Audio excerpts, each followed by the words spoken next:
बारामती लोकसभा मतदारसंघाच्या महायुतीच्या उमेदवार सुनेत्रा पवार यांच्या प्रचाराचा नारळ कन्हेरीतील मारुती रायाला वाढून केला जाणार आहे। यावेळी महायुतीतील अनेक पक्षातील कार्यकर्ते पदाधिकारी येथे उपस्थित झालेले आहेत आणि यावेळेस भारतीय जनता पार्टीतील काही पदाधिकारी आहेत, आपण त्यांच्याशी बातचीत करणार आहोत। नाना, आज प्रचाराचा नारळ मारुती रायाला वाढून केला जात आहे, काय सांगाल? आज भारतीय जनता पक्षातील अनेक कार्यकर्ते पदाधिकारी देखील यावेळी उपस्थित आहेत। आज भारतीय जनता पार्टी आणि महायुतीच्या बारामती लोकसभा मतदारसंघाच्या उमेदवाराचा प्रचाराचा शुभारंभ होतोय। खरं तर या ठिकाणी हा शुभारंभ होत असताना अतिशय उत्साहाचं वातावरण या ठिकाणी आपण सर्वजण पाहतो आहोत आणि ह्या आजच्या प्रचाराच्या शुभारंभाच्या निमित्ताने एवढंच सांगावंसं वाटतं की उत्साह कार्यकर्त्यांचा आणि सर्व नेते मंडळीचा या परिसरातला उत्साह जर पाहिला तर बारामती लोकसभा मतदारसंघातलं महायुतीचं सीट, महायुतीचं उमेदवार आता पहिल्यांदा निवडून येणार अशा प्रकारची परिस्थिती निर्माण झाली आहे। त्यामुळे भारतीय जनता पार्टीत नव्हे तर महायुतीच्या सर्व कार्यकर्त्यांचा आनंद आणि उत्साह हा प्रचंड अशा अर्थाने की आत्ता बारामतीचा उमेदवार मोदीजींच्या पाठीमागे तिसऱ्यांदा पंतप्रधान होत असताना हात वर करेल असा उमेदवार आम्ही सर्वजण निवडून देऊ आणि अशा खऱ्या अर्थानं अशा भाग्याच्या क्षणाला आम्ही सगळेजण साक्षीदार होऊ अशा प्रकारची भावना प्रत्येक कार्यकर्त्याच्या मनामध्ये आहे।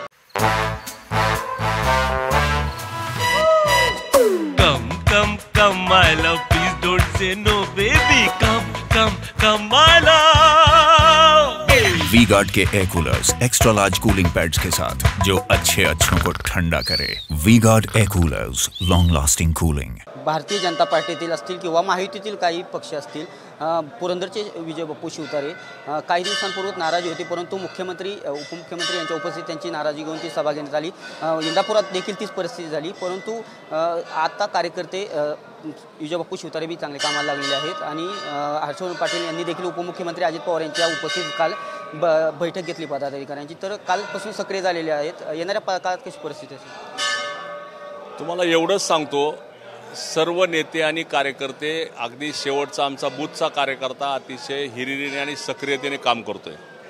त्यामुळं बऱ्याच वेळा असं वाटतं की काहींची नाराजी, काहींचं काय नाराजी वगैरे काय नाही। शेवटी प्रत्येक कार्यकर्ता, प्रत्येक नेता हा आपल्या वरिष्ठांपाशी आपल्या भावना व्यक्त करत असतो। त्याच्यामध्ये कसल्याही प्रकारची नकारार्थी भूमिका किंवा नकारार्थी भावना नव्हती आणि घरातल्या घरात आपल्या कुटुंबात जर एखादी गोष्ट सांगणं ह्याला काही नाराजी म्हणली जात नाही। त्यामुळं त्या सगळ्या चर्चा झालेल्या आहेत आणि ते सर्व विषय संपलेले आहेत।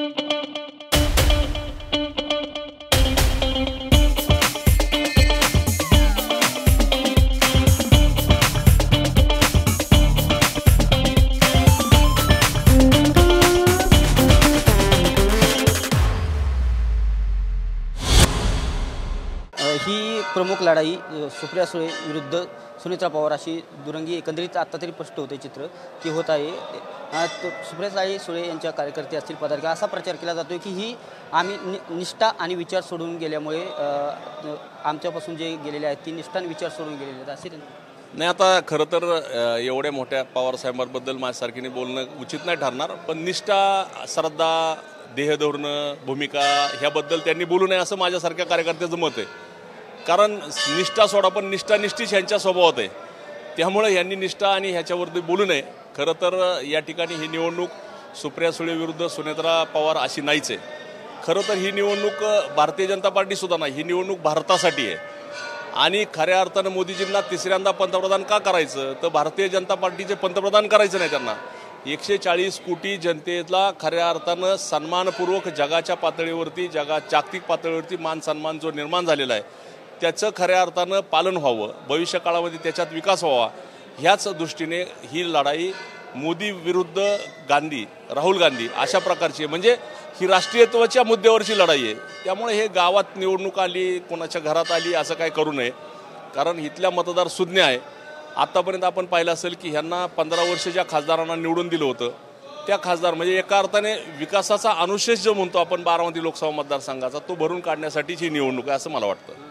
काल अजित पवार महायुतीच्या सभेला उपस्थित लावली होती, त्यावेळेस भारतीय जनता पार्टीच्या कामाचं त्यांची बूथ असेल अशा आरएसएसचं त्यांचं हे, तर त्यांनी ते कौतुक केलेलं आहे। तर येणाऱ्या काळात आपल्या पदाधिकाऱ्यांचं कसं काम राहणार, बारामती कशी रणनीती एकंदरीत असणार? मुळात भारतीय जनता पार्टी हा पक्ष केडर बेस पक्ष आहे।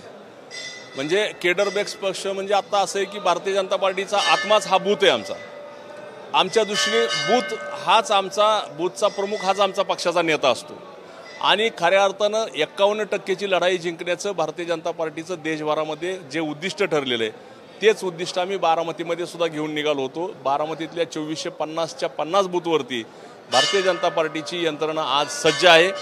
खऱ्या अर्थानं या महाराष्ट्रामध्ये राज्याचे नेते देवेंद्रजी फडणवीस साहेब, प्रदेशाचे अध्यक्ष बावनकुळे साहेब, चंद्रकांत दादा यांनी जी रचना लावलेली आहे संघटना म्हणून, ती संघटना अतिशय प्रभावीपणे संघटनात्मक रचना आम्ही केलेली आहे. त्यामुळं भारतीय जनता पार्टीचा गड हा या लोकसभेमध्ये आम्ही राखला असता अशा प्रकारची परिस्थिती आहे. आता महायुतीमध्ये पुन्हा अजितदादाच्या माध्यमातून त्यात आमची ताकद वाढलेली आहे. त्यामुळं ह्या बारामती लोकसभा मतदारसंघामध्ये भारतीय जनता पार्टीचं संघटनात्मक काम, सर्व मित्रपक्षांचं काम आणि अजितदादाची ताकद अशा जोरावरती हा बारामती लोकसभा मतदारसंघ प्रचंड मताधिक्याने निवडून येईल असा आम्हाला विश्वास आहे. नाना, एकंदरीत विजय बापू शिवतारे म्हणालेत की आम्ही पुरंदर तालुक्यातून 50,000 लीड देऊ. काल हर्षवर्धन पाटील यांनी देखील मार्गदर्शन करताना म्हणाले की आमचं लीड सर्वात जास्त असेल. आज मनात आहे पण ते मी सांगणार नाही. एकंदरीत खडकवासला मतदारसंघ असेल तिथे BJPचं हे सांगितलं होतं.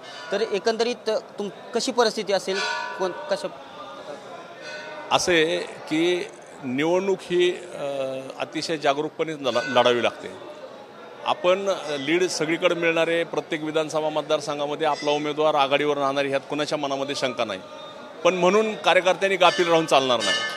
आपल्याला जर समजा 1 लाखाचं लीड मिळणार असेल तर 1.5 कसं होईल, 2 कसं होईल, 2.5 कसं होईल ह्याच्यासाठी आपण सर्वांनी प्रयत्न केला पाहिजे. आकडेवारीत न जाता माझं असं म्हणणं आहे की जेवढं जास्तीत जास्त मताधिक्य आपल्याला ह्या लोकसभा मतदारसंघामध्ये मिळेल त्याचं कारण असं आहे की सुप्रिया सुळे विरुद्ध सुनेत्रा पवार असं न होता खऱ्या अर्थाने विचाराची लढाई, राष्ट्रप्रेमासाठी आणि राष्ट्रीयत्वासाठी लढलेली ही लढाई अशा प्रकारच्या लेवलवरती ही जर निवडणूक गेली तर मला असं वाटतं की मताधिक्य किती मिळेल हे आज सांगण्यापेक्षा प्रचंड अशा प्रकारचं मताधिक्य या ठिकाणी महायुतीच्या उमेदवारांना मिळेल. नाना, शिवतारे नाराज होते. त्यानंतर मुख्यमंत्री उपमुख्यमंत्री उपस्थितीत सभा झाली. त्यानंतर हर्षवर्धन पाटलांसाठी कार्यकर्त्यांचं मनोमिलन करण्यासाठी देवेंद्र फडणवीस यांनी सभा घेतली. परंतु त्या 2-4 दिवसाच्या काळात कार्यकर्ता शिवसेनेतील असतील किंवा BJPत असतील सक्रिय झाले नव्हते पाहिले. पण पुण्यात ज्यावेळेस फॉर्म भरण्याच्या दिवशी, अर्ज दाखल करण्याच्या दिवशी जी उपमुख्यमंत्री देवेंद्र फडणवीस यांच्या उपस्थितीत कार्यकर्ता बैठक झाली, त्यानंतर कार्यकर्ते अर्ज दाखल केल्याच्या दुसऱ्या दिवसापासून सक्रिय झालेले दिसत. असा कोणता निर्णय झाला त्या ह्याच्यात की कार्यकर्ते आज सक्रिय दिसले? नाही, तुम्हाला आता सगळ्यात महत्त्वाचा विषय असा आहे की कार्यकर्ता हा पहिल्या दिवसापासून सक्रिय आहे. काही ठिकाणी अडचणी होत्या, काही ठिकाणी चर्चा करायच्या बाकी होत्या, म्हणून काही ठिकाणी तो निर्णय थांबला होता. शेवटी प्रत्येक कार्यकर्त्याचं, नेत्याचं म्हणणं ऐकून घेत असताना देवेंद्रजी फडणवीस भारतीय जनता पार्टीचे नेते आहेत. त्यामुळं शेवटी कुटुंबातला प्रमुख म्हणून देवेंद्रजींनी ह्या सगळ्या आमच्या कार्यकर्त्यांच्या सगळ्या भावना लक्षात घेऊन, आमच्या अडचणी लक्षात घेऊन योग्य त्या गोष्टी सांगितल्या त्यांनी की बाबा ह्या सगळ्या निवडणुका, ही निवडणूक जी आहे ही आता कोणावरती रुसण्याची फुगण्याची निवडणूक नाही, ही निवडणूक मोदीजींची निवडणूक आहे. त्यामुळं इथं तुम्ही दिलेलं मत हे मोदीजींना थेट मत जाणार आहे. त्यामुळं अबकी बार 400 पार म्हणत असताना 400मध्ये जर बारामतीचा खासदार नसेल तर आपल्या एवढे कपाळ करवंटे आपणच असू, अशा प्रकारची प्रत्येक कार्यकर्त्याच्या मनातली भावना आहे. त्यामुळे कुठलाही कार्यकर्ता टाळाटाळ, नकारार्थी भूमिका घेऊन राहणार नाही, वागणार नाही, वागत पण नव्हता. त्यामुळे या ठिकाणी असं काही नाही की आपण जे म्हणताय की ठीक आहे, कार्यकर्त्यांच्या भावना लक्षात घेऊन देवेंद्रजींनी त्याच्यावरती चर्चा करून सकारात्मक भूमिका आणि ज्या पद्धतीने आधार म्हणतो पक्ष नेतृत्व म्हणून त्यांनी तो दिलेला आहे. नाना, आपण भारतीय जनता पार्टीचे जिल्हाध्यक्ष आहात. कोणकोणते नेते बारामती लोकसभा मतदारसंघासाठी जाहीर सभा घेणार आहे आणि केव्हा ती जाहीर सभा? खरं तर नेते कोण कोण येणार ह्यापेक्षा बारामती लोकसभा असेल, पुणे लोकसभा असेल, मावळ, शिरूर 4ही लोकसभा, मोदीजींची सभा एवढ्या एक 2-3 दिवसात शक्यतो 29 तारखेला होण्याची शक्यता आहे. त्यामुळं 29 तारखेची सभा जी आहे मोदीजींची, देशाचे पंतप्रधान म्हणून मोदीजींची सभा आपल्या बारामती लोकसभासाठी असेल, पुणे म्हणजे 2-3 लोकसभा मतदारसंघाला फायदा होईल अशा पद्धतीने ती सभा होणार आहे. त्यामुळं त्याच्यानंतर सर्वच नेते म्हणजे आपल्या राज्यातले सर्व नेते येतील. देवेंद्रजी फडणवीस, बावनकुळे साहेब असतील, राज्यातले सर्व वेगळे नेते असतील. खरं तर ह्या सगळ्या नेत्यांच्या केंद्रीय नेतृत्वसुद्धा अमित शहा साहेबांपासून JP नड्डा साहेब असतील आणि सर्व नेते म्हणजे ज्या ज्या आपल्याला असं वाटतं की स्टार प्रचारक आहेत त्या सर्व नेत्यांना या बारामती लोकसभा मतदारसंघामध्ये आम्ही आणण्याचा प्रयत्न करू. आणि नेते मंडळींनीसुद्धा तशा प्रकारचं नियोजन केलेलं आहे की हा बारामती लोकसभा मतदारसंघ जिंकण्याच्या दृष्टीने ज्या ज्या ठिकाणी खरं तर मोठी सभा व्हावी असा आमचा आग्रह नाही आहे, छोट्या छोट्या सभा परंतु संख्या जास्त असावी, कारण छोट्या सभेमध्ये लोकांना आपल्याला खऱ्या अर्थानं कन्व्हिन्स करता येतं. त्यामुळं आमचा तो प्रयत्न आहे. जाहीर सभा मोठ्या होतील, वातावरण करण्यासाठी असेल, लोकांपर्यंत खरं तर देशाचं हित कशात आहे ते पोचवण्यापर्यंत आमची भूमिका राहील, परंतु त्याहीपेक्षा छोट्या सभांवरती आमचा भर राहील. तर हे होते भारतीय जनता पार्टीचे पुणे जिल्हाध्यक्ष वासुदेव काळे. कार्यकर्त्यांच्यात नाराजी असते, पण ती घरातली नाराजी असते आणि ती दूर होते. आणि येणाऱ्या काळात मोठ्या प्रमाणात भारतीय जनता पार्टी किंवा महायुतीतील कार्यकर्ते प्रचारासाठी मोठ्या प्रमाणात सक्रिय झालेले पाहावयास मिळतील. कॅमेरा पर्सन विकी चव्हाणसह मी दीपक कापरे, TV9 मराठी, बारामती.